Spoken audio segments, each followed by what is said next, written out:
શ્રી કૃષ્ણાય નમઃ. શ્રીમદાચાર્ય ચરણ કમલે. ધર્મરક્ષા. આપણે આપણા ધર્મની રક્ષા કરીશું તો ધર્મ આપણી નિશ્ચિત રક્ષા કરશે. આજનો સમય યશ મહાપ્રભુજી કૃષ્ણાશ્રય ગ્રંથમાં વર્ણન કરે છે એ પ્રકારે ભગવત પ્રાપ્તિના, આત્મકલ્યાણના જે કંઈ શાસ્ત્રીય માર્ગો બતાવવામાં આવ્યા છે તે બધા કલિકાલના પ્રભાવને કારણે અવરુદ્ધ થઈ ગયા છે. એટલે તે શુદ્ધ સ્વરૂપમાં રહ્યા નથી. એ સમયમાં ધર્મના નામે ધર્માભાસ વધારે જોવા મળે છે. અધર્મ ધર્મનો સ્વાંગ પહેરીને આવી રહ્યો છે અને વેદ વિરુદ્ધ, શાસ્ત્ર વિરુદ્ધ, આચાર્યચરણોના સિદ્ધાંત વિરુદ્ધ જે કંઈ પણ છે બધું પાષંડ છે. એ પાષંડનો બહુ પ્રચુર માત્રામાં ચારે બાજુ વ્યાપ્ત થયો છે. એ સમયમાં પરમ બ્રહ્મ પરમાત્મા ભગવાન શ્રી કૃષ્ણનો આશ્રય એ જ જીવના ઉદ્ધારનો એક રસ્તો છે. શ્રી મહાપ્રભુજી શ્રીમદ આચાર્ય ચરણ કૃપાનિધિ સ્વરૂપ, સાક્ષાત કૃષ્ણાશ્રય સ્વરૂપ, જીવના ઉદ્ધારનો રસ્તો જે શ્રી કૃષ્ણ એવ ગતિનો જે માર્ગ છે મહાપ્રભુજી આપણને બતાવ્યો છે, એ માર્ગ પર કેમ ચાલવું એના માટે ષોડશ ગ્રંથો આપણી માટે સાક્ષાત શ્રી આચાર્ય ચરણનું વાંગમય રૂપ જ છે. ઘણા લોકો કહે છે કે પુષ્ટિ માર્ગમાં વિકૃતિ આવી છે. પુષ્ટિ માર્ગમાં ક્યારેય વિકૃતિ ન આવી શકે. પુષ્ટિ માર્ગ શુદ્ધ છે. સૂર્ય જેવો તેજસ્વી શ્રી આચાર્ય ચરણનો માર્ગમાં કોઈ વિકૃતિ ક્યારેય પણ હોઈ શકે જ નહીં. માર્ગમાં ખોટી પ્રથાઓ પડી ગઈ છે નહીં, માર્ગમાં કોઈ ખોટી પ્રથા નથી. એક જ પ્રથા ચાલી રહી છે. અહીં તો શ્રીમદ આચાર્ય ચરણોએ, જે શ્રીમદ પ્રભુ ચરણે જે માર્ગ આપણને બતાવ્યો છે એ વિશુદ્ધ જ છે. આપણે એ માર્ગ પર ચાલતા નથી એટલે આપણે વિકૃતિનો શિકાર બનીએ છીએ. જ્યાં શ્રી મહાપ્રભુજીના ષોડશ ગ્રંથોનું પારાયણ થાય છે, શ્રી મહાપ્રભુજીએ જે ષોડશ ગ્રંથમાં આપણને જે શરણાગતિ, સમર્પણ, સેવા અને ભક્તિનો માર્ગ બતાવ્યો છે, એ માર્ગમાં આપણે નિષ્ઠ બનીને ચાલીએ તો કોઈ પણ પ્રકારનો કલિકાલનો પ્રભાવ પણ આપણા માર્ગને રોકી શકે નહીં. ના આપણું અકલ્યાણ કરી શકે, ના આપણું કોઈ બગાડ કરી શકે. આવશ્યકતા છે ધર્મની રક્ષા કરવાની. એ ધર્મની રક્ષા શ્રી આચાર્ય ચરણોના વચનોથી જ થઈ શકે, બીજા કોઈથી થઈ શકે નહીં. એટલે આપણે આ ધર્મ રક્ષા, આપણે જે આ પ્રવચનમાલા જે ચાલી રહી છે એમાં ખૂબ સાદી રીતે, સાદી ભાષામાં, સરળ ભાષામાં, સંસ્કૃત વગર, શાસ્ત્રીય શબ્દો વગર, બહુ લાંબી વાત કર્યા વગર જે સમજી લો ને સુધો સિદ્ધાંત, સદા શ્રી કૃષ્ણને સેવો રહે. દયારામભાઈ કહે છે કે સમજી લો ને સુધો સિદ્ધાંત, સદા શ્રી કૃષ્ણને સેવો રહે. પુષ્ટિ માર્ગનો સિદ્ધાંત તો બહુ સ્પષ્ટ છે, બહુ સ્પષ્ટ છે, બહુ સીધો છે, બહુ સરળ છે. સદા શ્રી કૃષ્ણને સેવો રહે. આપણે શ્રી કૃષ્ણના શરણાગત બનીએ, કૃષ્ણની શરણે રહીએ, શ્રી કૃષ્ણની સેવા કરીએ, શ્રી કૃષ્ણની કથા કરીએ, કૃષ્ણના ગુણગાન ગાઈએ અને કૃષ્ણ ભક્તિમાં આપણે તન્મય થઈને રહીએ.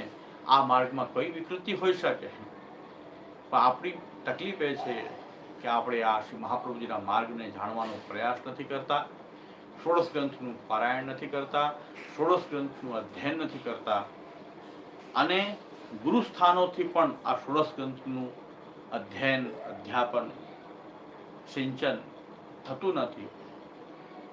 કોઈ ચિંતાની વાત નથી. કોઈ ભણાવવાળું ન હોય તો શ્રી મહાપ્રભુજી આપણા ગુરુ સાક્ષાત બિરાજે છે. આ ગ્રંથ રૂપે આપ જ બિરાજે છે.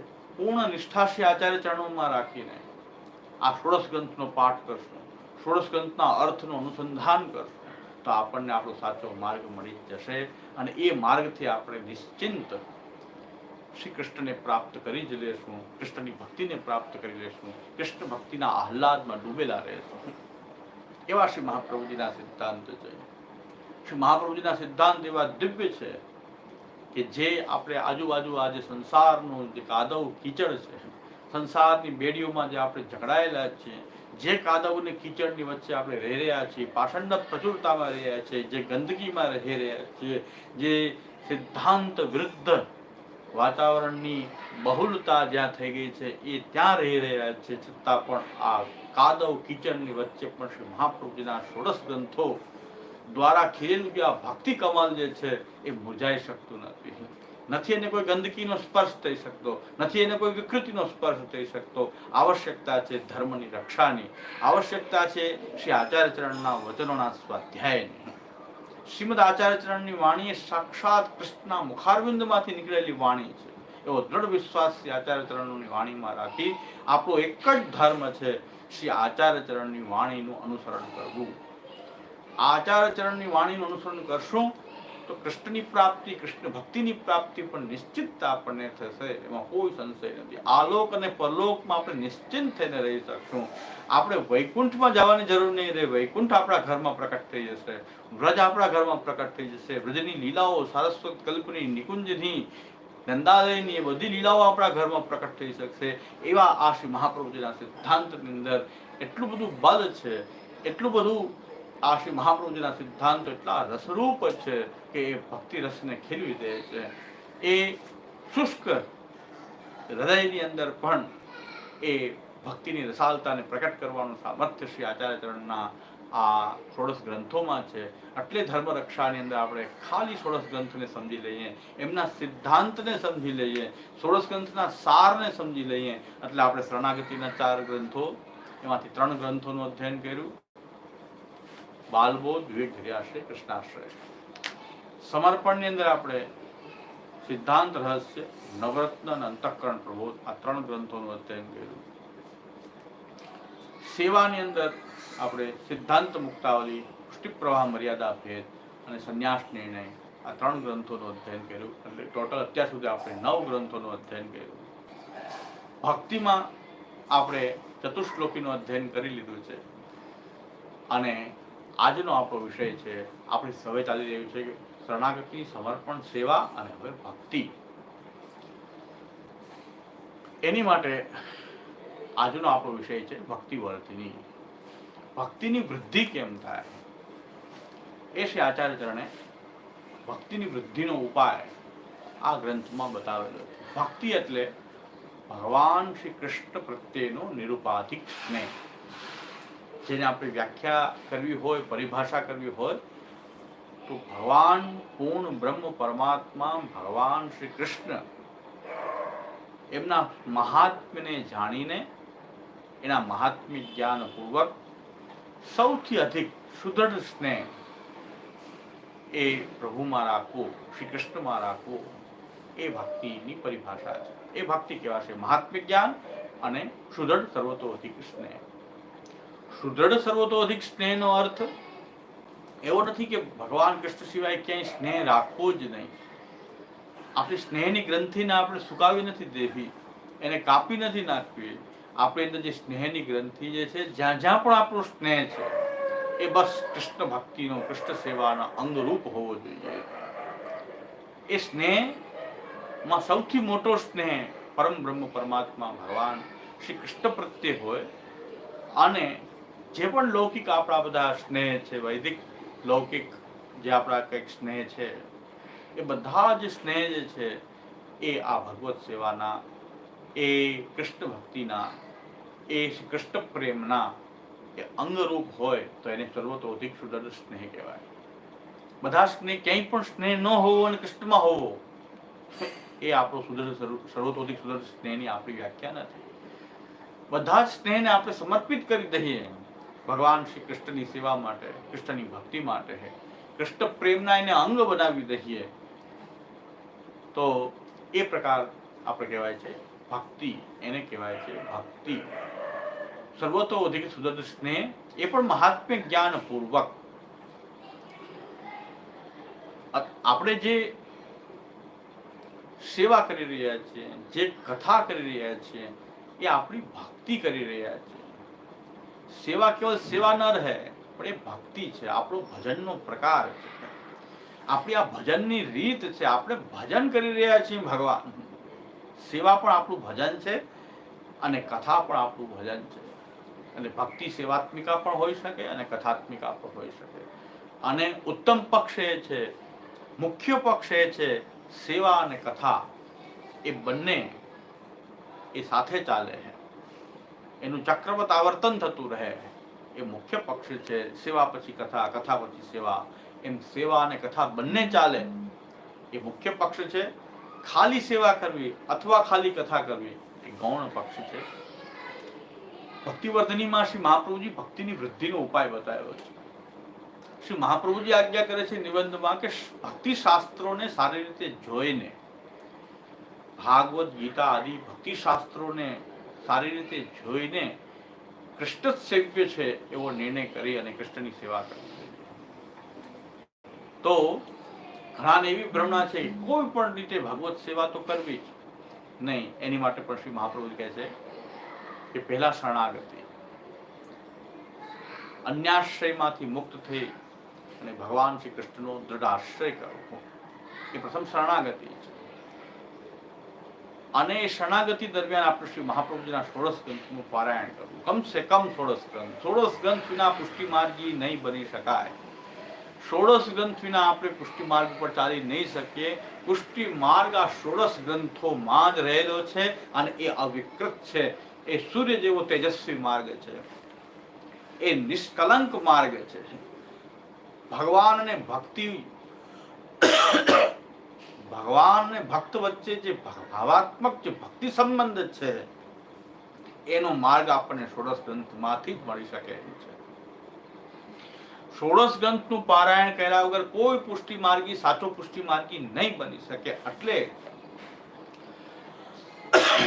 મૂળ ગ્રંથોનું અધ્યયન સારી રીતે ન થઈ શકે, એટલો સમય ન આપી શકાય તો પણ આ ધર્મરક્ષા સિરીઝમાં કેવલ એ ષોડશ ગ્રંથનો સાર, આ સારને પણ જાણીને એનાથી વિરુદ્ધ કૃતિઓનો ત્યાગ કરીને પોતાના ઘરમાં ઠાકોરજીને પધરાવી અને સેવા અને પોતાના જ ઘરમાં શ્રીમદ ભાગવતજીનું પારાયણ કરવું એ આપણી કથા, ભગવત ગુણગાન કરવું એ આપણી કથા.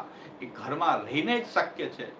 આપણા ઘરમાં આ ષોડશ ગ્રંથના ઉપદેશોનું સ્થાપન થાય, આપણા હૃદયમાં આ ષોડશ ગ્રંથના ઉપદેશોનું સ્થાપન થાય એ અત્યંત આવશ્યક છે. અને ત્યાં જ પુષ્ટિ માર્ગ રહેશે. અન્યત્ર ક્યાંય પણ પુષ્ટિ માર્ગ નથી. પુષ્ટિ માર્ગ તો ષોડશ ગ્રંથ જ્યાં છે, જો હૃદયમાં આપણે ત્યાં ષોડશ ગ્રંથના ઉપદેશોને આપણે ધારણ કરેલા છે, આપણા ઘરમાં એવું વાતાવરણ ષોડશ ગ્રંથને અનુરૂપ વાતાવરણ આપણા ઘરમાં આપણે જો ઊભું કર્યું છે તો ત્યાં પુષ્ટિ માર્ગ છે.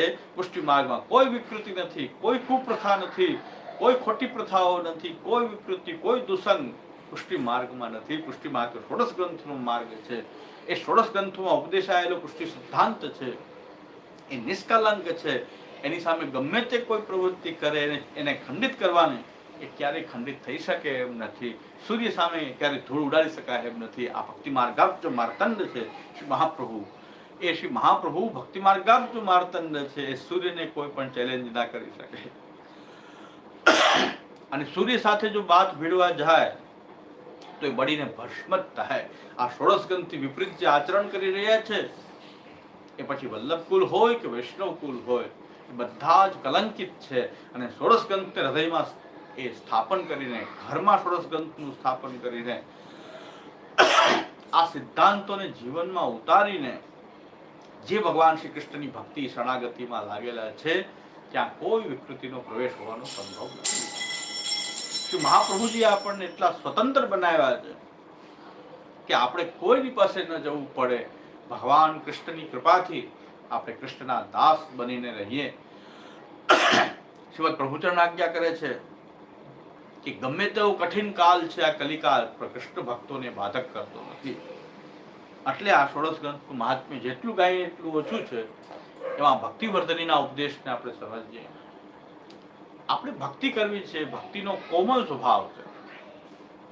એટલે ખેંચીને ધરાશ બળજબરીથી ભક્તિ કરાવી શકાતી નથી. પૈસા આપીને પૈસા લઈને ક્યારેય ભક્તિનો વ્યવહાર થઈ શકતો નથી. સ્નેહ તો પોતે કરવો પડે.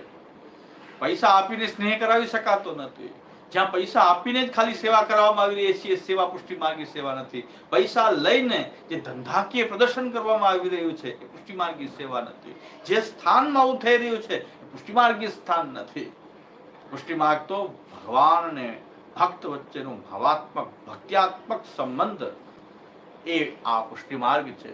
અને એ 16 ગ્રંથના ઉપદેશોથી એને પહેલા આપણે શરણાગતિ જ્યારે આપણે લઈએ છીએ, શરણ દીક્ષા લઈએ છીએ, ત્યારે જ આપણું પહેલું કર્તવ્ય બને છે આપણું કે આપણે, અને ગુરુનું પણ પહેલું કર્તવ્ય બને છે એને 16 ગ્રંથથી અવગત કરાવવું, 16 ગ્રંથના સિદ્ધાંતોને સમજાવવા. જે લોકો સાચા પુષ્ટિ માર્ગને જીવવા માંગે છે કે આ ધર્મ રક્ષામાં મેં આટલું પણ જાણી લે કમસે કમ, અને એનાથી વિપરીત જે કંઈ પણ છે એનો ત્યાગ કરી દે, તો નિશ્ચિત આ પુષ્ટિ માર્ગમાં એ ચાલતો થઈ જશે. એટલે શ્રી મહાપ્રભુજી ભક્તિની વૃદ્ધિ કેમ થાય એનો ઉપાય આ ગ્રંથમાં બતાવ્યો છે. શાસ્ત્રોનો એક ગૂઢ રહસ્યાત્મક સિદ્ધાંત છે આ. શ્રી મહાપ્રભુજી કહે છે કે આ તો ગૂઢ તત્વ છે. ભગવત શાસ્ત્ર છે એ તો ગૂઢ તત્વ છે, ભક્તિ શાસ્ત્ર છે એ તો ગૂઢ તત્વ છે. એટલે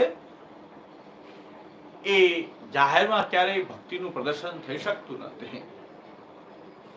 ભક્તિ તો ભગવાન અને ભક્ત વચ્ચેનો જ કેવલ એક ભક્ત્યાત્મક એક ગુપ્ત સંબંધ છે. અને એ પ્રકારથી પુષ્ટિ માર્ગમાં સેવા પણ થાય છે અને કથા પણ એ નિજ ભક્તો વચ્ચે અથવા એકલા માર્ગના ગ્રંથો અને શ્રીમદ ભાગવતના ભાગવત 10મી લીલાઓ એનું અવગાહન, આપણા કીર્તન સાહિત્ય, ધોલપદ સાહિત્ય, આખ્યાન, મૂળપુરુષ આદિથી નિરંતર એનું અવગાહન એ એકલા અથવા ભક્તો વચ્ચે થઈ શકે છે. જાહેર પંડાલોમાં પૈસા આપીને જે કરાવાતી કથા અને કહેવાતી કથા, એ જે ભૂંડા પ્રદર્શનો થઈ રહ્યા છે ભક્તિના નામે, એ કેવલ ભક્તિના નામે થતો એક ભક્ત્યાભાસ.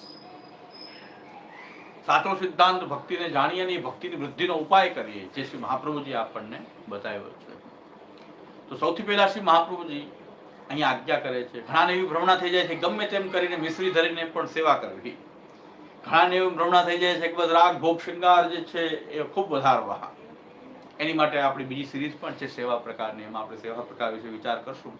અહીં તો આપણે શ્રી મહાપ્રભુજી ભક્તિવર્ધનીમાં જે ભક્તિ વૃદ્ધિનો જે ઉપાય બતાવ્યો છે, સેવા પણ ધરાળ કોઈની પાસે કરાવી શકાતી નથી. સેવા કોઈની પાસે બલજબરીથી કરાવી શકાતી નથી. એટલે શ્રી મહાપ્રભુજી ભક્તિનો કોમલ સ્વભાવ છે. તો ભક્તિ જે છે એની વૃદ્ધિ કેમ થાય? ભગવત પ્રેમ, ભક્તિનું નિગૂઢતમ સ્વરૂપ તો ભગવત પ્રેમ છે. અને એ મહાત્મ્ય જ્ઞાન પૂર્વકનો સ્નેહ, સર્વથી અધિક એ સુદૃઢ સ્નેહ, એ જ ભક્તિ છે. આ ભક્તિની અવસ્થા જોઈએ શ્રી મહાપ્રભુજી બતાવે છે બીજ ભાવ, પ્રેમ, આસક્તિ, વ્યસન અને અંતે સર્વાત્મ ભાવ. આ અવસ્થા છે. ભગવાને જેનું વર્ણન કર્યું હશે, કે જે ભક્તિ માટે ભગવાને જેનું વર્ણન કર્યું હશે, એની અંદર ભગવાનની કૃપાથી એ વર્ણથી આ બીજ ભાવ સ્થાપિત છે.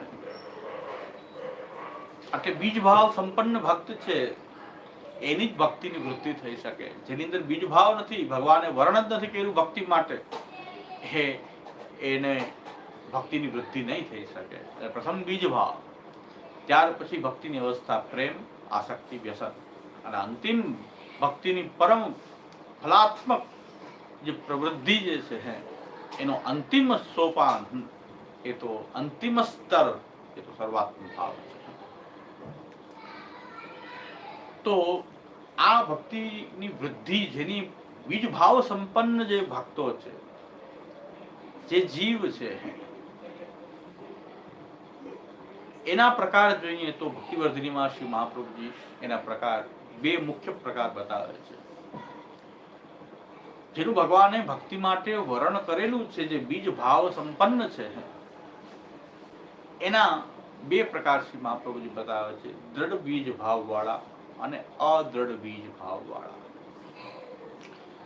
દ્રઢ બીજ ભાવ વાળા જે ભક્તો જે છે, કે જેમણે કથા ભક્તિથી પોતાના બીજ ભાવને દ્રઢ કર્યો છે.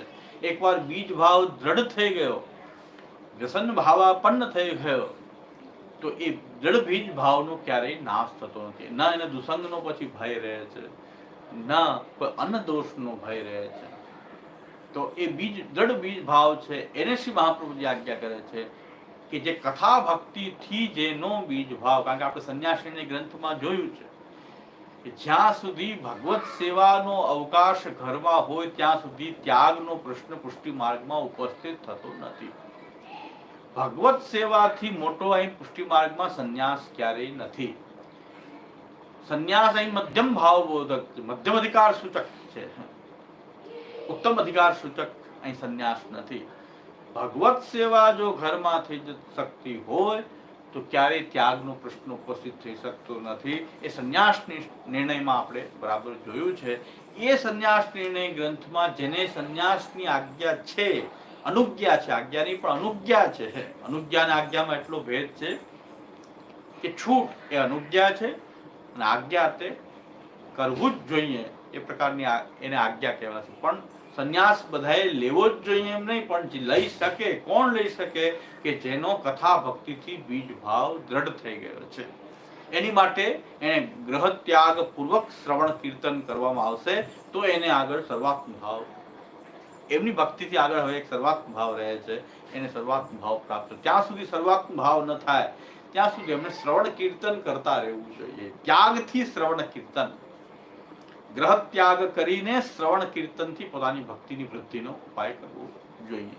કથા ભક્તિના માર્ગથી વ્યસન ભાવ સુધી જેનો ભક્તિ ભાવ, બીજ ભાવ દ્રઢ થઈ ગયો છે એમને ત્યાગની અનુજ્ઞા છે અને શ્રવણ કીર્તન દ્વારા પોતાની ભક્તિની ફલાત્મક પ્રવૃત્તિનો ઉપાય એ કરી શકે છે અને અંતે એમને ફલ જે પ્રાપ્ત થાય છે એ સર્વાત્મ ભાવ પ્રાપ્ત થાય. સર્વાત્મ ભાવ એટલે સર્વત્ર કૃષ્ણનો અનુભૂતિ, અંતર બાહ્ય બધે જ શ્રી કૃષ્ણની લીલાઓની અનુભૂતિ થવી, સર્વત્ર એ કૃષ્ણની લીલાઓની અનુભૂતિ થવી, એ દેહ, ઇન્દ્રિય, પ્રાણ, અંતઃકરણ, આત્મા અને જે વિષયો જે છે સર્વમાં કૃષ્ણ, એ કૃષ્ણ કૃષ્ણ અને કૃષ્ણ જ એમાં ભરાય જવું, એવા કૃષ્ણ પ્રેમથી એ પ્લુત થઈ જવું, એને કહેવામાં આવે છે સર્વાત્મ ભાવ.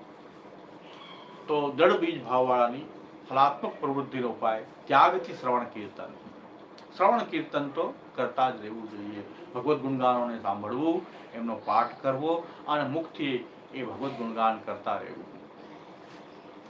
બીજા પ્રકારના જે જીવ છે એ છે અદૃઢ બીજ ભાવવાળા. અદૃઢ બીજ ભાવવાળા જે છે એની અંદર બે પ્રકાર છે, વ્યાવૃત અને અવ્યાવૃત. વ્યાવૃત અને અવ્યાવૃત. મોટા ભાગના લોકો પુષ્ટિ માર્ગમાં અવ્યાવૃતનો અર્થ એવો કહે છે કે નોકરી, ધંધો, રોજગાર બધું છોડી અને સેવા કરો. અવ્યાવૃતનો એવો સીમિત અર્થ નથી. અવ્યાવૃત એટલે અનન્ય મન. ભગવાન શ્રી કૃષ્ણમાં અનન્ય મન વાળો હોય એને જ સેવા કરવી જોઈએ. હજી એનું અનન્ય મન નથી થયું ભગવાનમાં તો એમને શરણાગતિમાં રહીને અને અનન્ય થવાનો પ્રયત્ન કરવો જોઈએ. મનમાં અનન્યતા, કૃષ્ણ પ્રત્યેની અનન્યતા, એ કૃષ્ણ પ્રત્યેની અનન્યતા જે છે એ અવ્યાવૃત પક્ષ છે. અવ્યાવૃત પક્ષને બહુ શાંતિથી સમજવું હોય તો 5 પ્રકારથી આપણે અન્ય મનસ્થિતિ જે છે એ 5 પ્રકારની અન્ય મનસ્થિતિ જે છે એનું નિવારણ. આપણે શરણાગતિમાં આવ્યા છીએ, પુષ્ટિ સંપ્રદાયમાં આવ્યા છીએ, શ્રી મહાપ્રભુ વલ્લભાચાર્યને આપણે ગુરુ માન્યા છે. આ માર્ગમાં ગુરુ તો શ્રી મહાપ્રભુજી જ છે. બધાના ગુરુ શ્રી મહાપ્રભુજી છે. આપણે શ્રી મહાપ્રભુજીના સેવક થઈએ છીએ અને મહાપ્રભુજીના જેવા ગુરુ આપણને બધાને પ્રાપ્ત થયા છે. આપણા બધાનું સૌભાગ્ય છે. તો શ્રી મહાપ્રભુજીની શરણે આવેલા છીએ આપણે અને હજી આપણું અનન્ય મન નથી પણ બુદ્ધિથી નિશ્ચય કરેલો છે કે આ માર્ગમાં મારે ચાલવું છે, ભગવાન શ્રી કૃષ્ણનો દ્રઢાશ્રય કરવો છે, બાહ્ય રીતે અન્યાશ્રય ત્યાગ કર્યો છે, અંતર મનમાં ક્યારેક હજી અનન્યતા કૃષ્ણ પ્રત્યે ન કેળવાતી હોય તો શરણાગતિના માર્ગમાં રહીને એમણે શ્રવણ કીર્તન દ્વારા પોતાના મનને અનન્ય બનાવવું જોઈએ અને અનન્ય મનવાળાએ કૃષ્ણ સેવા કરવી જોઈએ. કૃષ્ણ સેવાની ઉતાવળ ન કરવી કે બધા કૃષ્ણ સેવામાં પ્રવૃત્ત થઈ જવું. અનન્ય મનનો અર્થ છે, અનન્યતાનો અર્થ છે કે શ્રી કૃષ્ણ સિવાય અન્ય કોઈ દેવ રૂપોમાં મન ન જવું. કૃષ્ણ સર્વરૂપ છે. કૃષ્ણમાં બધા જ કૃષ્ણની અંદર છે. કૃષ્ણ એની બહાર કંઈ નથી. એવું કૃષ્ણ સિવાય અન્ય કોઈ દેવતાઓમાં મન ન જવું. મનમાં ક્યારેક ક્યારેક કોઈ કુળદેવતા, કુળદેવી આદિ દેવતાઓ પાસે કંઈક સકામ ભાવ આવું ક્યારેક મનમાં આવી જતું હોય તો એ નિવૃત્ત કરવું જોઈએ. એટલે કોઈ કૃષ્ણ સિવાય અન્ય કોઈ દેવતાઓમાં જો મન જતું હોય તે મનને ભગવાનના ગુણગાન, કથા, શ્રી મહાપ્રભુજીના ગ્રંથો, સિદ્ધાંતોથી એને મનને અનન્ય બનાવવાનો પ્રયત્ન શરણાગતિમાં કરવો જોઈએ. શરણાગતિમાં રહીને કરવું જોઈએ. ઉતાવળે ભગવત સેવામાં પ્રવૃત્ત ન થવું જોઈએ. બીજું, કૃષ્ણ સિવાય અન્ય કોઈ, આ તો બહુ સામાન્ય વાત છે કે જયારે કૃષ્ણની સેવા કરવી છે તો કૃષ્ણ સિવાય અન્ય દેવતાઓમાં આપણું મન ન જવું જોઈએ. તો જ આપણે શ્રી કૃષ્ણ સેવા કરી શકીએ. બહુ સામાન્ય વાત છે, બહુ બોમ્બાસ્ટિક મોટી વાત નથી કે આપણે ન કરી શકીએ. પણ કદાચ ક્યાંય મનમાં અન્યમાં મન જતું હોય તો આપણે એને વાળવા માટે કથા અને ભગવદ્ ગુણગાન, શરણાગતિ, શ્રી મહાપ્રભુજીના ગ્રંથોનું પારાયણ, આ બધા ઉપાયો કરવા જોઈએ. તો કૃષ્ણ સિવાય અન્ય કોઈ દેવતાઓમાં મન ન જવું. પુષ્ટિ માર્ગમાં કહેવાયેલા સાધન સિવાય અન્ય કોઈ સાધનોમાં, કોઈ વૈદિક, કોઈ તાંત્રિક, કોઈ અન્ય ઉપાયોમાં ભક્તિ, કૃષ્ણની ભક્તિ, કૃષ્ણની સેવા, એના સિવાય અન્ય કોઈ સાધનમાં મન ન જવું. કૃષ્ણ સેવા પણ કરી રહ્યા છીએ અને જ્યાં ત્યાં દોડાદોડી પણ કરી રહ્યા છીએ, અનુષ્ઠાન કરી રહ્યા છીએ, જપ તપ કરી રહ્યા છીએ, પિતૃ કાર્ય કરી રહ્યા છીએ. એટલે કે પિતૃની તૃપ્તિ માટે કઈ પ્રયત્ન કરીએ છીએ કે પિતૃ અતૃપ્ત છે એવું લાગી રહ્યું છે, ગ્રહ નડી રહ્યો છે એવું લાગી રહ્યું છે, આ બધું જ છે એ ભગવત સેવા કરનાર માટે તો વર્જિત થઈ જાય છે. અને આ બધી વસ્તુમાંથી બહાર આવવું જોઈએ. એટલે અન્ય કોઈ સાધન ભગવત સેવાથી મોટું છે માનીને એમાં જોડાવાની મનસ્થિતિ આપણે હોય તો હજી આપણે ભગવત સેવા કરતા પહેલા આપણું આ પ્રકારની જે મનની વ્યાવૃત્તિ છે, આ બધું વ્યાવૃત્ત મન છે. અન્ય સાધનોમાં મન જવું, જેમાં આપણે ઠાકોરજીની સેવા કરતા ક્યારેક વ્રજયાત્રાને મોટી માની લે છે, ક્યારેક સોમયજ્ઞને મોટો માની લે છે, ક્યારેક ગુરુને મોટા માની લે છે, ક્યારેક કોઈ ભગવતીને મોટા માની લે છે ભગવાન કરતા. તો આ બધું જે છે અન્ય સાધનો જે છે કે ભગવત સેવાથી મોટું કોઈ સાધન નથી. ભગવત સેવા કથા સિવાય આપણે કોઈ અન્ય કોઈ સાધનોમાં આપણું મન ન જવું જોઈએ. જપ તપ, તીર્થ, વ્રત, નિયમ, સંયમ, યોગ, સાંખ્ય, જે કાંઈ પણ અન્ય સાધનો છે એમાં આપણું મન ન જાય. ભગવત સેવા સર્વોપરી લાગે, કૃષ્ણ સેવા સર્વોપરી લાગે, મોક્ષને પણ તુચ્છ માનીએ ભગવત સેવા આગળ. એ પ્રકારનું આપણું મન સ્થિતિ એ આપણે બનાવવી જોઈએ. તો અન્ય સાધનોમાં મન ન જવું, અન્ય કોઈ બીજા માર્ગના ફલમાં મન ન જવું.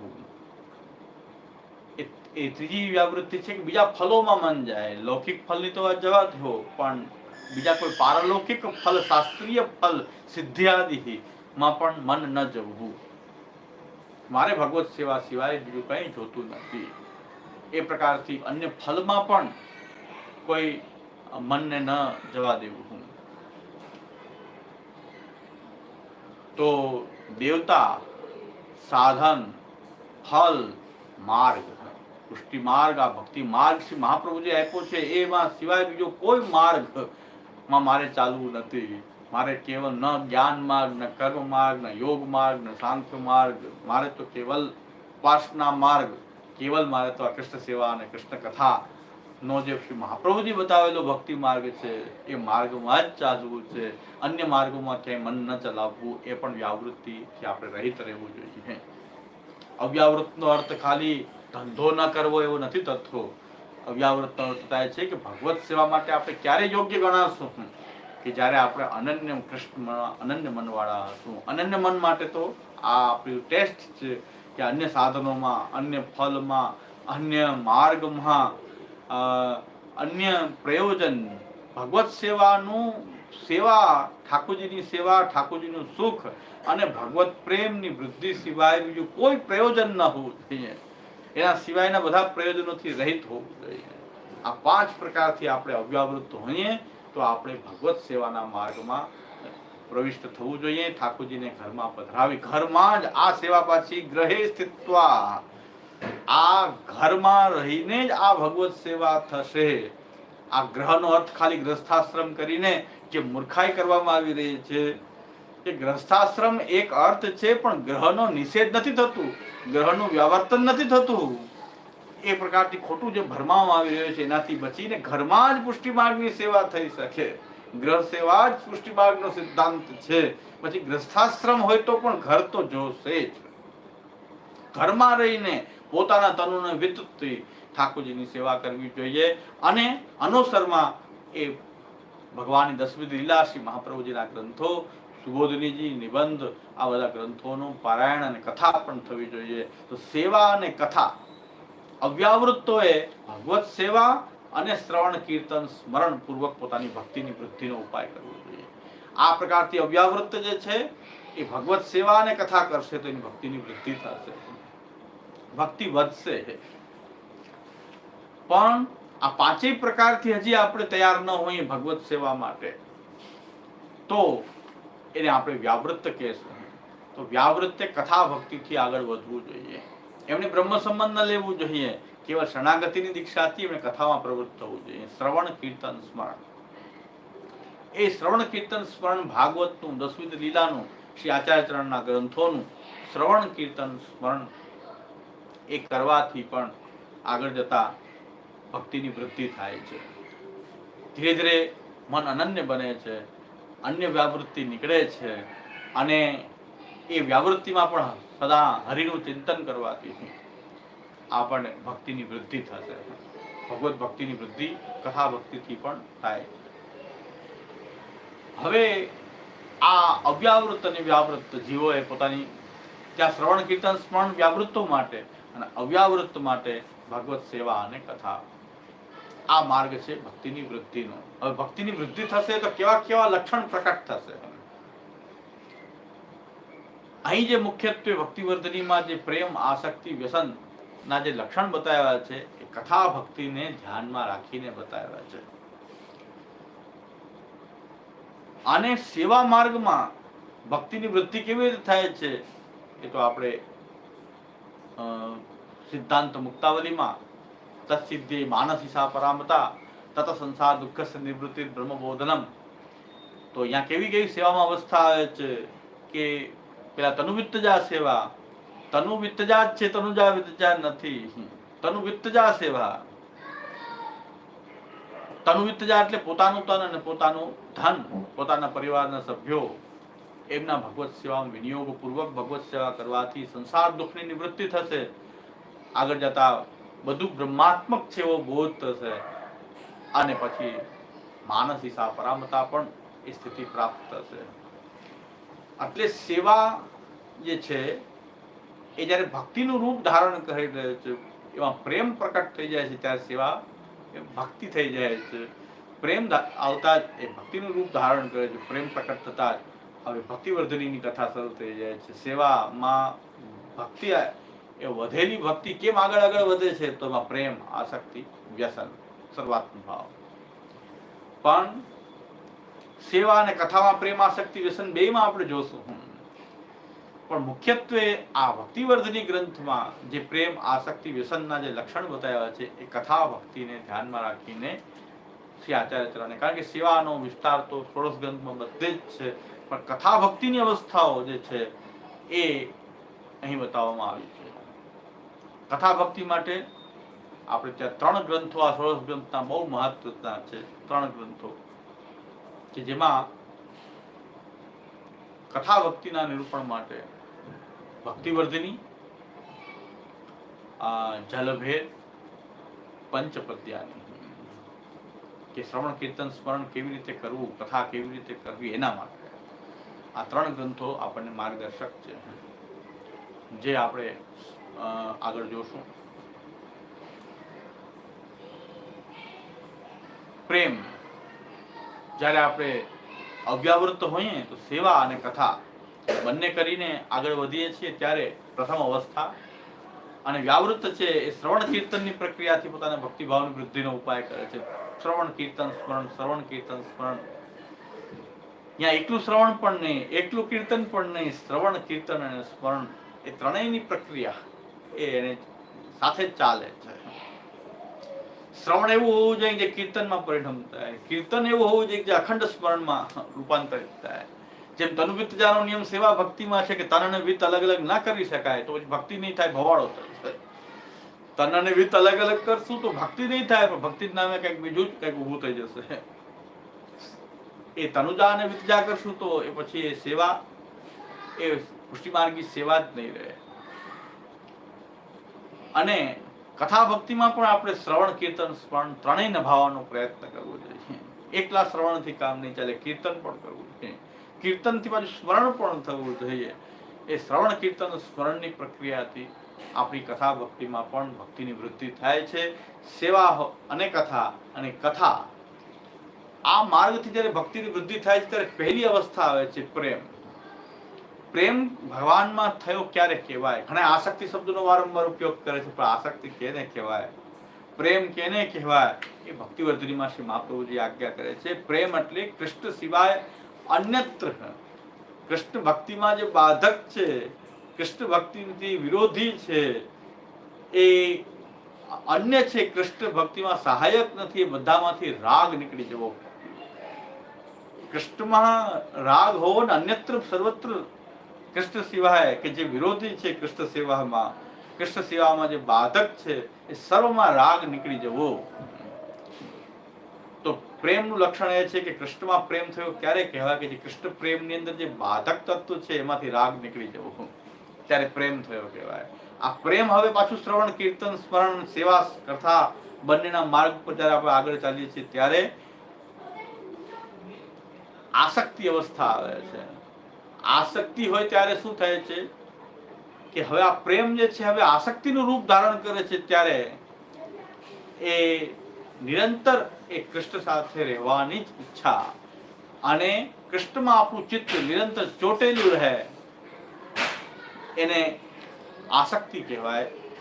આસક્તિ થાય ત્યારે જે કૃષ્ણ સેવામાં ઉપયોગી નથી એવા પરિવારના સભ્યો, એ ઘર, એ ધન, સર્વની અંદર આપણને અનાત્મીયતા લાગે છે, એ આપણા આત્મીય નથી એવું લાગી રહ્યું છે.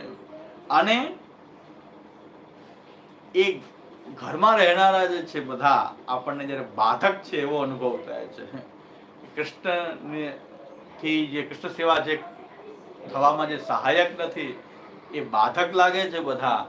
અને કૃષ્ણ સિવાય કૃષ્ણ સેવામાં વિઘ્ન કરનારા જે છે, ઉદાસીન છે, કૃષ્ણ સેવામાં સહાયક નથી, એ બધા પ્રત્યે અનાત્મીયતાનો અનુભવ થાય છે. ત્યારે આપણને કૃષ્ણમાં આસક્તિ થઈ કહેવાય. અને જ્યારે વ્યસન થઈ જાય છે ત્યારે તો કૃષ્ણ વિના રહેવાય જ નહીં, કૃષ્ણ વિના રહી જ શકાય નહીં એવી અવસ્થા થાય છે, ત્યારે એને વ્યસન કહેવાય છે. સેવા માર્ગમાં જ્યારે પ્રેમ થાય છે ત્યારે સર્વમાંથી રાગ નીકળવો જરૂરી નથી, કારણ કે બધા જ સેવામાં સહાયક છે. કેવલ જે વિઘ્ન કરનારા છે એના પ્રત્યે રાગ નીકળે છે. બાકી ઘરમાં, ધનમાં, પરિવારમાં જે કૃષ્ણ સેવામાં સહાયક હોય છે એમાં રાગ નીકળતો નથી. સેવા માર્ગમાં, સેવા કથા માર્ગમાં ચાલતા હોય આસક્તિ અવસ્થામાં અનાત્મીયતા અને બાધક છે એવું પણ બહુ ભાન થતું નથી, કારણ કે બધા જ સેવામાં સહાયક હોય એમાં આત્મીયતાનો અનુભવ થાય છે. ત્યાં અનાત્મીયતા અને બાધક હોવું, ઘર વગેરે, ઘરમાં રહેનારા વગેરે, ઘર બધું બાધક હોય એવું નથી લાગતું, પણ સાધક લાગે છે ભગવત સેવા કથાના માર્ગમાં. કેવલ કથા માર્ગની અંદર તો જ્યાં સેવા જ નથી થઈ શકતી એવું ઘર પણ બાધક લાગે છે, એવા ઘરના સભ્યો પણ અનાત્મીય અને બાધ કરનારા લાગે છે. તો ગ્રહમાં અરુચિ થાય છે, આસક્તિ થવાથી ગ્રહમાં અરુચિ થાય છે. અને જ્યારે આ આસક્તિની અવસ્થા આવે છે ને આ ઘર વગેરે બાધક છે એવું લાગવા માંડે છે, અનાત્મીયતા લાગી રહી છે, ત્યારે અંતે એ આસક્તિનો ભાવ વ્યસનમાં પરિણત થઈ જાય છે. હવે કૃષ્ણ વિના રહેવાય જ નહીં. જ્યારે જેને કૃષ્ણનું આવું વ્યસન થઈ ગયું છે એ ઘરમાં રહીને જ્યારે સેવા કરતા હોય તો આનંદથી માનસીનો એ અનુભવ કરતા હોય છે, ત્યારે પણ એમને ઘર બાધક લાગે છે, ઘરમાં નીકળી જવાની આવશ્યકતા નથી. પણ જેને કથા ભક્તિથી જે પોતાના ભાવને વ્યસન ભાવ સુધી એમના ભક્તિ ભાવને પહોંચાડ્યો છે, એમની માટે આ ઘર વગેરે બાધક લાગવાને કારણે સતત ઘરમાં રહેવું પણ ક્યારેક એમના વ્યસન અને વિરહ ભગવાનના વિરહના અનુભવમાં ખલેલ પહોંચાડનારું લાગે, ત્યારે સતત ઘરમાં રહેવું પણ એના ભક્તિ ભાવને બાધક એ કરી શકે છે. એટલે એમને એ મહાપ્રભુજી છૂટ આપી રહ્યા છે કે આવો વ્યસન ભાવવાળો ભક્ત ઘરનો ત્યાગ કરીને પોતાની ભક્તિની વૃદ્ધિનો ઉપાય કરી શકે. એટલે શ્રવણ કીર્તન સ્મરણ કરતા કરતા એ એની ભક્તિ સર્વાત્મ ભાવમાં ફલિત થઈ શકે છે.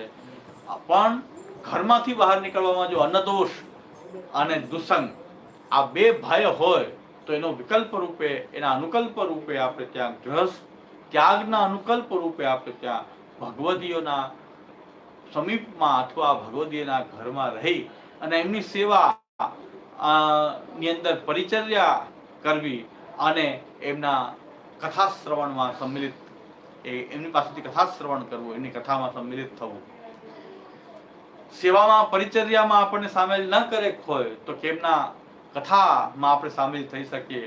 આ એક ઉપાય શ્રી મહાપ્રભુજીએ ગ્રહ ત્યાગના એ અનુકલ્પ રૂપે આપણને બતાવ્યો છે કે ભગવદીઓના ઘરમાં સમીપમાં નિવાસ અને એ પ્રકારથી એમની સેવા કથામાં આપણે પરિચર્યા અને કથા શ્રવણમાં આપણે ભાગ લેશું તો આપણી ભક્તિ ભાવને આગળ વૃદ્ધિ થશે.